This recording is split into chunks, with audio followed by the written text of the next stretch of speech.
Kisah kewujudan legenda Tasikbuyut, Kota Marudu. Tasikbuyut terletak dalam daerah Kota Marudu di utara negeri Sabah, kini merupakan sebuah pusat penternakan ikan air tawar dan di bawah seliaan Jabatan Perikanan Sabah, Cawangan Kota Marudu.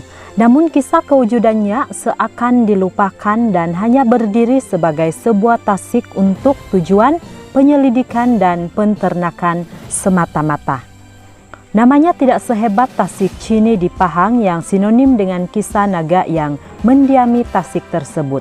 Jauh sekali jika dibandingkan dengan kehebatan Tasik Melaya atau Tangkuban Perahu di Indonesia. Malahan sebahagian penduduk negeri di Bawah Bayu tidak menyadari kewujudan tasik ini.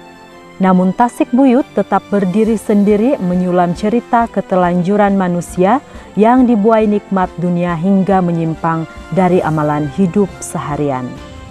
Kewujudan Tasikbuyut dikaitkan dengan sikap segelintir manusia yang alpah dengan keseronokan dan kemewahan dunia, lantas melaksanakan sesuatu perkara secara melampaui batas sehingga menyimpang dari landasan yang sepatutnya dilalui. Akhirnya, ketelanjuran tersebut mengundang kutukan dari Maha Pencipta dengan menurunkan bala untuk menghapuskan manusia yang melampaui batas itu sambil memberi pengajaran kepada yang lain. Kisahnya bermula di sebuah perkampungan yang dikenali sebagai Kampung Boyaga kira-kira 500 tahun lampau. Kampung ini dihuni oleh suku Mandugus yang hidup sebagai petani. Sudah menjadi kebiasaan suku Mandungus apabila tanaman mengeluarkan hasil yang berlipat ganda diraikan dalam satu majelis yang meriah melibatkan seluruh penduduk kampung. Secara kebetulan penduduk kampung Bogaya tinggal dalam rumah panjang yang suku ini dikenali sebagai binatang. Majelis keramaian yang dijalankan disulami dengan paluan gong dan kulintangan sambil dimeriahkan dengan kumpulan penari yang menggayakan tarian mongigol dan magandak. Acara minum tapai merancangkan lagi majelis tersebut. Akibat terlalu banyak minum tapai, para penari semakin mabuk. Langkah tarian semakin perlahan dan akhirnya terkulai layu menyembah lantai. Mau tidak mau mereka terpaksa mencari penari baru yang lebih mantap gerak tariknya. Salah seorang yang hadir menyarankan supaya beruk dan kucing mengambil alih peranan sebagai penari. Cadangan itu disetujui oleh yang lain. Lantas mereka bertungkus lumus mengandam kedua ekor hewan tersebut supaya kelihatan anggun.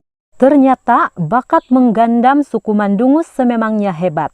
Aksesori yang dipakai oleh kedua hewan tersebut tidak ubah seperti penari sebenarnya. Tanpa membuang masa, mereka memapa hewan-hewan tersebut menari. Pada awalnya agak susah juga hewan-hewan tersebut menghayun langkah tarian mongigol. Lama-kelamaan hewan-hewan itu menari sendiri tanpa perlu dibimbing. Sememangnya hewan itu telah dirasuk syaitan sehingga tidak perlu lagi dibantu oleh manusia. Kerancakan tarian kedua ekor hewan tersebut menyemarak kemeriahan majelis itu. Manusia yang hadir ketawa berdeka-deka melihat gelagat hewan yang menari tanpa menyadari tindakan tersebut mengundang kemurkaan yang Maha Pencipta. Langit yang pada mulanya terang benderang tiba-tiba menjadi gelap. Hujan lebat turun mencurah-curah tanpa henti.